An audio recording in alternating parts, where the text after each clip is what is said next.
Hello అందరికీ, ఈరోజైతే ఇంట్లో ఉన్న పిండిలతో అప్పటికప్పుడు వేడివేడిగా ఈవినింగ్ టైము స్నాక్స్ లాగా తినడానికి చాలా రుచిగా ఉంటాయండి. ఇవి ఎలా తయారు చేసుకోవాలో వీడియో అయితే చూపిస్తాను.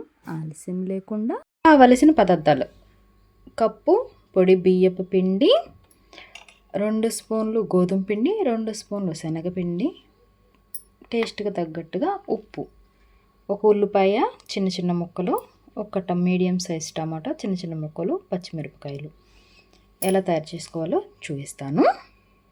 పిండి కలుపుకునేలోపు కడాయిలోకి నూనె అయితే పోసుకొని ఆయిల్ అనేది కాగుతూ ఉంటుంది. ఈలోపు మనం పిండి అయితే కలుపుకుందాము.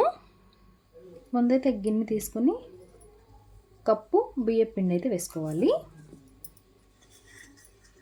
అలాగే 2 స్పూన్ల వరకు ఉంటుంది ఇది గోధుమ పిండి,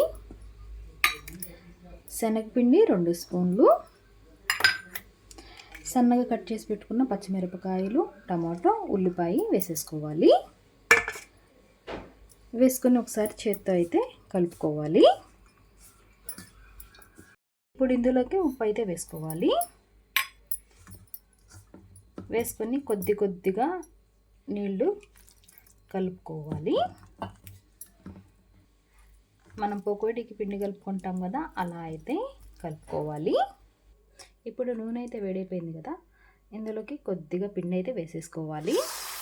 అదే పైకి కాలిందంటే లేచేస్తుందండి, మనం ఏమి చేయవసరం లేదు.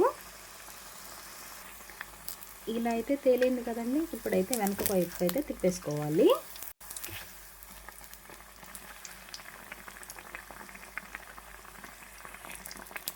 ఇప్పుడు ఇలా కలర్ వచ్చింది కదా, వేరే ప్లేట్లోకి తీసేసుకోవాలి.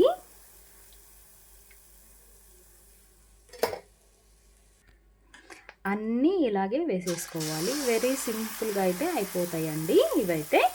ఇలా ఇంట్లో ఉన్న పిండిలతో అయితే సాయంత్రం పూట వేడివేడిగా ఇలా స్నాక్స్ అయితే చేసి పెట్టండి. పిల్లలైతే భలే ఇష్టంగా తింటారు. లోపల కూడా చాలా మెత్తగా ఉంటాయి అన్నమాట. పిల్లలు ఒకటి తినేవాళ్ళు 2 తింటారు, అంత బాగుంటాయి. మీరు కూడా ఒకసారి ఇలా ట్రై చేయండి. నా వీడియో నచ్చితే లైక్ చేయండి, సబ్స్క్రైబ్ చేయండి, కామెంట్ చేయండి. మరిన్ని రెసిపీస్ కోసం నా పేజీని ఫాలో చేయండి. Thanks for the watching.